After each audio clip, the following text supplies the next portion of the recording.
함께 봉독했던 말씀 중심으로 너희가 환난을 당하라 담대하라 라는 제목으로 연의 말씀을 나누겠습니다. 심리학 중에 학습된 무기력증이라는 용어가 있습니다. 학습된 무기력증, 이미 그 말에 대한 의미를 좀 알겠죠. learned helplessness, 그러니까 어떻게 배우긴 배웠는데 무기력한 것에 그냥 길들여져 버리는 것. 이건 어디서 나왔냐면 1967년 미국 심리학자 마틴 설림거먼이라는 사람이 펜실베니아 대학교에서 우울증에 대한 관심을 갖고 연구하면서 실험하여 얻어놓은 이론입니다. 학습된 무기력. 뜻을 파악해 보면은 여러 가지 시도를 했는데 여러 실패를 경험했기 때문에 반복적으로 실패와 경험하고 시련이 있으니까 똑같은 그런 상황이 펼쳐지면은 이미 옛날에 반복되었던 실패했던 경험이 많은지라 새로운 일에 대해 도전을 안 하려고 하는, 그냥 무기력적으로 그냥 주저앉아 버리는 그러한 상황을 말합니다. 동물 실험 처음에는 개를 실험했는데요, 이것을 우리가 좀 주위의 환경을 바라보면 그런 일 많이 있어요. 태국이나 인도에 가게 되면 큰 코끼리를 훈련시키는데 야생 코끼리를 잡아와서 다리에다가 셋줄로 묶습니다. 쇠사슬로 묶고 나무에다 묶어 놓죠. 그러면은 사람이 없으면은 도망가겠지요. 냅다 도망갑니다. 힘을 다해 달리면 그냥 쇠사슬 때문에 걸려가지고 그냥 넘어지는 거예요. 발로 끄집어 당겨도 안 되고 차도 안 되고 몸으로 비벼도 안 되고 어쩔 수 없는 상황 속에서 막 헤매는 거죠. 그러다 보니까 이 다리 발목에 쇠사슬이 묶여 있는 것이 피가 나고 고통스럽습니다. 그렇게 해서 반복되게 오랫동안 놔두면은 코끼리가 길들여진다는 거예요. 그래서 쇠사슬을 풀면은 그 나무 주위가 맹맹 돕니다. 도망갈 수 있는데도 도망 안 가요. 어떤 학습이 되어 있죠? 내가 이 쇠사슬에서 벗어날 수 없다라고 하는 것이 머릿속에 학습되어 있기 때문에, 인지되어 있기 때문에 도망갈 수 있는 상황이 펼쳐져도 안 간다는 거예요. 그리고 빙빙 돌면서 사람들 말을 듣고 심부름을 합니다. 사람도 마찬가지라는 겁니다. 패배와 절망 가운데 빠지다 보면은 그 패배의식과 절망의식이 나를 꽉 차 있으면은 나 스스로가 어떤 일에 대해서 도전하고자 하는 마음을 못 가지는 거죠. 무기력해집니다. 그래서 어떤 상황이 오면은 저건 시도해도 안 된다는 것을 아예 지레짐작으로 포기해버린다는 거예요.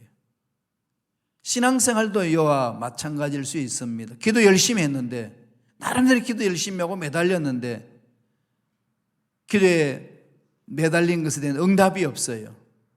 그럼 기도합시다 그러면은 속에서 뭐가 올라나올 거예요? 기도하면 뭐해요? 안 되던데. 여러분 혹시 그런 분 안 계시나요? 지금 기도를 못 하시는 분들 자신을 돌아보세요. 하나님이 너무 야속한 거예요. 왜 나한테는 이게 응답이 없을까? 기도 하나님 안 하는데 뭐 할 필요 없다, 이렇게 주저앉아 버리는 사람들, 학습된 무기력증이 매여 있습니다. 마귀는 심리적으로 우리들을 이용하는 거죠. 그러니까 신앙생활을 제대로 못 해나갑니다. 예수 믿는 저와 여러분, 그 예수님은 우주 만물을 창조하신 성부 성자 하나님이셔요. 성령 하나님 삼일체 하나님이 우리의 생명을 건져주셨습니다. 그리고 예수님이 이 땅에서 선포하시기를 나는 다 이루었다, 나는 다 이겼다 선포하셨습니다. 그렇기 때문에 힘들고 어려운 일이 있고 도저히 내가 몸부림쳐도 안 된다라고 무기력증에 빠질 때마다 이 말씀을 마음판에 새겨야 됩니다. 꼭 기억합시다. 주님은 세상을 이기셨습니다. 이 엄청난 선언을 가슴판에 새겨야 됩니다. 오늘 본문 말씀 16장 33절에 예수님 뭐라고 말씀하시나요? 다 같이 천천히 읽어볼까요? 이것을 너에게 이르는 것은 너희로 내 안에서 평안을 누리게 하려 함이라. 세상에는 너희가 환난을 당하나 담대하라, 내가 세상을 이겼노라. 우주 만물을 창조하신 하나님이 1.1억도 변함이 없으신 약속의 말씀에 기록해 놓잖아요. 이건 물론 물리적으로 힘으로 승리를 하는 게 아니라 영적인 승리를 말씀하는 거예요. 십자가 위에서 주님 뭐라고 그러셨습니까? 다 이겼다. 지금 이 오늘 본문 말씀은 제자들에게 십자가 지시기 전에 위로하시는 말씀이에요. 지금 너희들 날 따른다고 그러지만은 내가 신문 받고 고난 받으면 다 도망갈 거다. 그렇게 말씀하면서 그러나 두려워하지 마라. 나는 세상을 이겨노라. 그리고 나서 그 십자가 지는 일에 아주 정면 대결하잖아요. 십자가를 향하여서 정면으로 나아갔습니다. 그러므로 그 예수를 믿는 저와 여러분은 이 힘든 세상, 아무리 힘들고 어려운 일이 있단다 할지라도 주와 함께 가는 그러면은 승리의 삶이 일어날 줄로 믿습니다. 환난이 있어도 주님은 말씀하는 거예요. 담대하라. 흔들리지 말고 담대하라는 거지요. 코로나 때문에 여러 가지 힘든 일이 얼마나 많습니까? 경제적으로, 인간관계적으로, 또 교회 공동체적으로, 정부에도 여러 가지 힘들하고 어렵습니다. 교회 공동체가 너무 힘들고 어려우니까 교회를 지탱하지 못해서 포기하는 교회들도 여기저기 있습니다. 미국 교회도 마찬가지예요. 이런 상황 속에 예수 믿는 저와 여러분은 어떻게 해야 될까요? 오늘 본문 말씀 마음에 새겨야 되죠. 환난 당한다. 그러나 담대하라. 여러분 어떻게 담대할 수 있을까요? 담대하자 외친다고 담대되나요? 아니잖아요. 담대할 수 있는, 승리할 수 있는 길을 열어주셨어요. 본문 말씀에 기록하고 있습니다. 3가지로 말씀하고 있어요. 첫째로 어떻게 하라는 거죠? 예수 이름의 권세로. 이름의 권세, 예수 이름의 권세가 있다는 거죠. 16장 26절 보세요. 다 같이 읽어볼까요? 그날에 너희가 내 이름으로 구할 것이요, 그날에 너희가 내 이름으로 구할 것이요, 힘들고 어려울 때 내 이름을 찾으라. 내 이름으로 나가라. 내 이름으로 구하라고요. 요한복음에서 6번이나 강조합니다. 예수님이 하나님과 인간 사이에 막혔던 담을 열어주시는 유일한 중보자 아니겠습니까? 구약시대 때는 사람이 중보자였어요. 대제사장이 중보자였습니다. 제사장이 세상에 많은 죄악들을, 백성들의 죄악들을 짐승에다가 증가하면서 제사를 드리고 용서함을 받고 그랬습니다.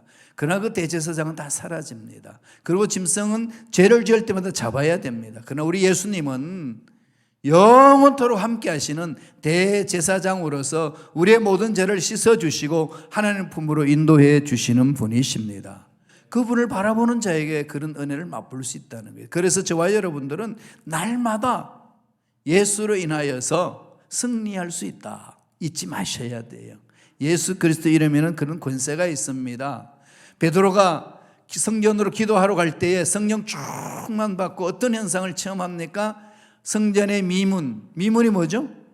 아름다운 문, beautiful gate잖아요. 그 아름다운 문 앞에, 세상은 아름답고 만드는 문인데 그 앞에 날 때부터 안전병이, 날 때부터 스스로 쓸 수 없는 자가 구걸하고 있습니다. 그게 세상의 모습이죠. 세상은 아름답고 난리를 치지만 인간 자체는 스스로 일어날 수도 없고 얼음 속에 빠져있는 인간의 모습을 그려주잖아요. 그런 상황 속에 답이 어디 있습니까? 없는 거죠. 구걸하면서 사는 거예요. 그게 세상 모습이에요. 그런 상황 속을 하나님이 베드로에게 보여주시면서 베드로는 성령의 인도함을 받고 어떻게 외칩니까?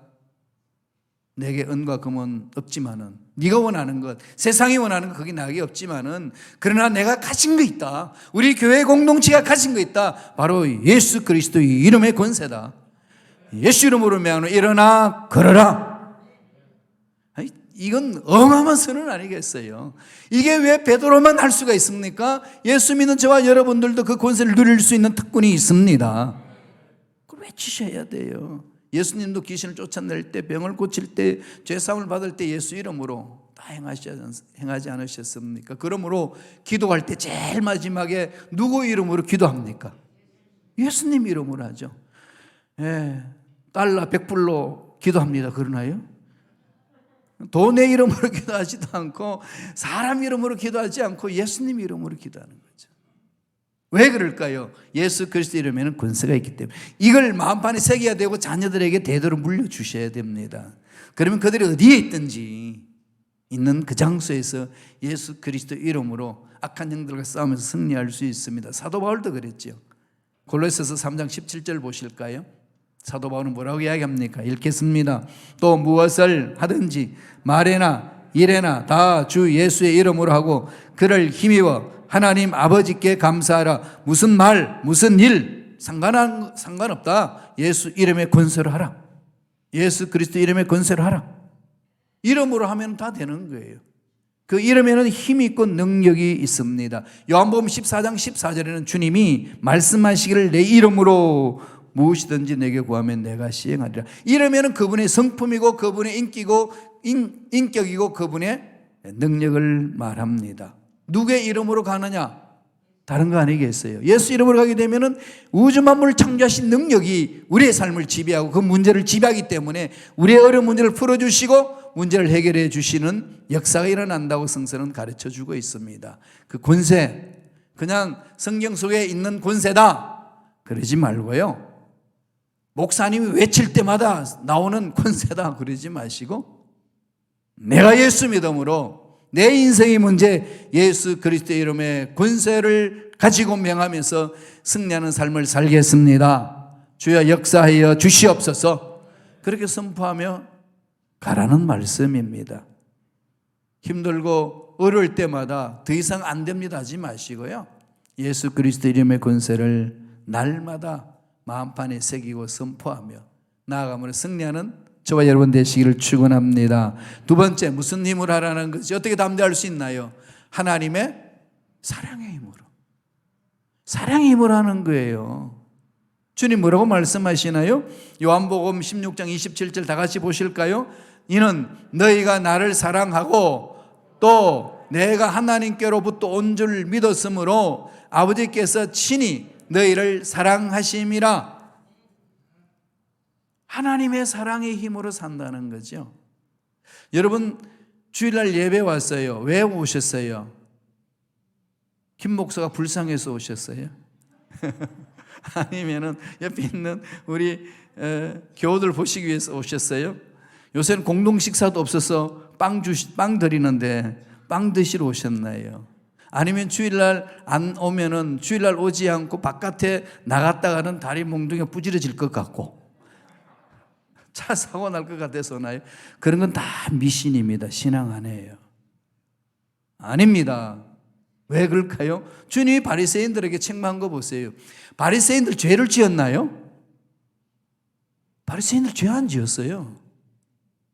11조 예물 빼먹지 않습니다. 예물은 꼬박꼬박 가지고 왔어요. 하루에 3번씩 기도했습니다. 일주일에 한 번씩 금식했습니다. 말씀 읽습니다. 다 했어요. 죄 짓지 않았어요. 그런데 왜 예수님은 그러한 바리새인을 가지고 얼마나 호통을 합니까? 회칠한 무덤, 겉은 번질한데 속은 썩었다. 이 독사야 자식들아. 독사의 자식들이 무슨 말인지 아시나요? 대한민국에는 무슨 자식이라고 그러죠? 그럼요.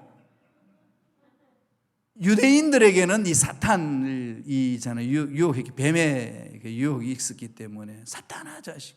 이건 대한민국에서 말하는 개 이름을 부르면서 그 자식을 말하는 거예요. 그 어마어마한 욕 같은 겁니다. 아니 그렇게 신앙생활 우리가 보기에는 잘하는 것 같은데 왜 책망받을까요? 버린 게 있습니다. 뭘 버렸죠? 하나님의 사랑을 몰라요. 하나님의 사랑을 버렸습니다. 요한계시록 보면은 소아시아 교회 7교회가 나오는데 그 7교회 중에 에베소 교회, 바울이 개척한 교회고 디모데가 목회한 교회고 사도 요한이 목회한 교회, 정말로 기라성 같은 영적 지도자들이 목회했던 교회인데 참 수고한 것에 칭찬을 많이 해요. 그리고 결론적으로 딱 책망하는 내용이 사랑을 버렸다. 너희들이 참 사랑을 버렸다. 그거 버리면 아무것도 아니다. 너희들이 열심히 수고한 거 아무것도 아니라는 거죠. 그거 빨리 회복하지 않으면 내가 너희들을 치겠다 이거예요. 버리겠다는 거죠. 촛대를 옮겨버리겠다는 겁니다. 어마어마한 거죠. 무엇 때문에 그러시죠? 사랑이에요. 하나님의 사랑을 하는 거예요. 왜 예배 오셨어요? 하나님을 사랑하기 때문에 오시는 거예요. 왜 성경을 읽습니까? 하나님 사랑하니까. 연애편지 왜 읽어요? 연애편지 준 그 여인의 5 손톱이, 아니 10개 손톱이 무서워서 읽나요? 여러분 어떠신가요? 그건요, 아무리 바빠도 님이 보내준 편지는 뜯어가지고 그 자리에서 다 읽고 또 묵상하고 또 묵상하고, 그것도 모자라 이불 속에 들어가서 묵상하고. 사랑 관계에서 오는 그 모든 것들은 그렇게 이루어집니다. 교회 봉사는 하나님의 사랑의 힘으로 하는 거예요. 예배는 하나님의 사랑의 힘으로 하는 겁니다. 우리가 주를 닮고자 하는 것은 하나님의 사랑 때문에 힘으로 가는 거예요. 주님이 십자가 지실 때에 그 사랑을 제자들에게 말씀합니다. 하나님이 우리를 사랑하셨다고 말씀하는데 보이지도 않으신 하나님이 우리를 사랑했다는 걸 어떻게 우리가 알 수 있나요? 하나님 어떻게 증명하시나요? 바울이 설명합니다. 로마서 5장 8절 보실까요? 다 같이 한 목소리 천천히 읽겠습니다. 우리가 아직 죄인 되었을 때에 그리스도께서 우리를 위하여 죽으심으로 하나님께서 우리에 대한 자기의 사랑을 확증하셨느니라. 죄인 되었을 때에 영혼이 멸망 가운데 빠져 있었는데 그리스도께서 우리를 위하여 죽으심으로, 십자가에 죽으심으로 우리의 모든 죄를 다 청산하셨다는 거죠. 하나님이 우리를 사랑하신다고 그렇게 표현합니다. 이보다 큰 사랑 어디 있나요? 자식을 버리기까지 하며 죽어가는 영혼을 살려냅니다. 이 사랑의 힘으로 가는 거예요. 이 사랑이 가슴에서 꿈틀거려야 돼요. 교회는 이 사랑 체험 운동하는 곳입니다. 그래야 꼴 보기 싫은 사람을 안을 수 있어요. 여러분 인격 수양으로 평생 해보세요. 되는가? 해보셔서 아시잖아. 그죠? 안 돼요. 저도 나름대로 돌을 닦아봤는데요, 안 돼요. 언제나 도루묵이 되어 있어요. 하나님의 사랑의 힘으로 아니고는 이게 낼 힘이 없습니다. 프랑크푸르트에서 제가 21일간 금식했다고 그랬잖아요. 21일간 금식을 하고, 그때 제가 금식 끝나고 나서 결심한 게 뭔지 아시나요? 하나님, 내 인생 중에 먹는 즐거움은 절대로 안 뺏기겠습니다. 그냥 금식하니까요 인생이 낙이 없어지더라고. 이게 먹는 즐거움이 얼마나 큰지 몰라요. 그 정도로 고통스럽게 매달려 삼기 부르짖으며 은혜를 받고 참 문제 해결받고 자유를 얻고 있는데, 금식 다 끝나고 이렇게 목회하는데 미운 사람은 역시 미워요. 이게 왜 이런가 이거지. 너무 제가 시험 들었어요. 왜 이런가? 그럼 내 금식은 가짜인가? 그럼 도대체 뭔가? 그래서 성경을 읽기 시작한 게 깊이 묵상한 게 로마서 7장 말씀이에요. 바울도 그렇더라고요. 내가 왜 이런지 모르겠다. 내가 원하는 말 하지 않고 원치 않는 짓만 한다. 내가 저를 사랑해야지. 그러고 그렇게 결심결단했는데 그 사람 얼굴 바라보는 순간에 고개가 돌아가는 거예요. 왜 이럴까? 나는 인간 실존, 죄를 지을 수 있는 연약성, 죄성이 있기 때문에 그렇습니다. 그거 못 벗깁니다. 언제까지요? 죽을 때까지. 그럼 어떻게 해야 되나요? 사랑을 체험하셔야 돼요. 하나님의 사랑을 맛보아야만이 여러분 서로 섬길 수 있고 서로 세워줄 수 있습니다. 서로 생각이 다르고 가치관이 다르고 함께 할 수 없는 상황이 주어지는 것 같아도, 그러나 그 사랑에 매인바가 되면은 그 사랑이 힘이 잡아주는 거예요. 그래서 신앙생활은 무엇이냐? 한마디로 말하면 하나님의 사랑을 체험하는 겁니다. 그 사랑을 듬뿍 체험하면은 세상에 뭐가 문제가 되고 뭐가 무서워요. 사람이 무슨 말을 한다고 순간적으로 기분 나쁠 수 있지만 그게 흔들릴 이유가 없잖아요. 늘 나에게 사랑을 주신 하나님께 집중하는 거예요. 마지막 세 번째로, 담대하기 위해서는 어떻게 하라고 말씀하시나요? 주님이 함께 하심을 믿으라는 거죠. 예수님 이름이 뭐죠? 임마누엘. 임마누엘 뜻은 무엇인가요? God with us. 하나님은 우리와 함께 하심이라. 예수 믿는 순간에 살아계신 하나님이 우리와 함께 하신다니까요. 안 보이죠? 그건 답답하잖아요. 그럼 보는 눈을 가지셔야 돼요. 어디서? 성경을 통해서. 말씀 보실까요? 16장 32절 33절입니다. 다 같이 읽겠습니다. 보라, 너희가 다 각각 제 곳으로 흩어지고 나를 혼자 둘 때가 오나니 벌써 왔도다. 그러나 내가 혼자 있는 것이 아니라 아버지께서 나와 함께 계시느니라. 이것을 너희에게 이르는 것은 너희로 내 안에서 평안을 누리게 하려 함이라. 세상에서는 너희가 환난을 당하나 담대하라. 내가 세상을 이겼노라. 제자들이 주님 따르겠다고 결심하는데 인간의 연약한 모습인지라 결심한 대로 못 산다는 거예요. 주님은 다 아시고 뿔뿔이 흩어질 것이다. 그러면 나 혼자 있는데 걱정하지 마라. 나 혼자 아니고 하나님이 나와 함께 하신다. 어떤 상황에 던져져도 하나님은 나와 함께 하신다. 하나님의 사랑을 체험한 자는 늘 마음판에 그게 꿈틀거리는 거예요. 그걸 깊이 체험하고 자녀들에게도 그 사랑을 자꾸 전해주는 겁니다. 그럼 그들이 이 세상에 살아갈 때 어디에 있든지 하나님의 사랑이 내 속에 있어 힘으로 사는 겁니다. 주님의 제자들이 그 말씀을 한 것은 나 없으면 너들 두려워할진데 힘들고 어려워할진데 너희들 두려워할 필요 없다. 내가 평안을 주는 거고 나도 너희들과 함께 있겠다. 그 말씀이에요. 여러분 잘 아시는 영국의 유명한 선교사 리빙스톤 선교사 아시죠? 아프리카 가가지고 위대한 선교사역을 했잖아요. 평생 바쳤습니다. 그런데 이 강연하는 영국에 돌아오셔서 이 강연하는데 그 자리에 갔더니 대학에 갔는데 기자들 학생들을 보니까 모습이 너무 이게 초라한 거예요. 왜 한쪽 팔이 사자한테 물어 뜯겨가지고 그냥 기능을 못하면 달려 있어요. 그냥 덜렁덜렁 달려 있고 한 팔로 그냥 열심히 그냥 선포하는데 그러면서 하시는 말씀이 하나님이 나를 통하여서 위대한 역사를 써내려갔습니다. 내 인생은 너무 하나님 때문에 제가 행복했습니다. 그래 강의를 다 마쳤더니 묻습니다. 질문합니다. 선교사님, 그 열악한 상황에 사자한테 그냥 팔도 물어 뜯겨가지고 쓸모없는 팔이 됐는데도 불구하고 어떻게 그렇게 살아남을 수 있었고 어떻게 이길 수가 있었습니까? 그랬더니 나는 이 말씀 붙들고 살아났습니다. 이 말씀이 나를 떠나지 않았습니다. 저는 이 말씀에 목숨 걸고 달려왔어요.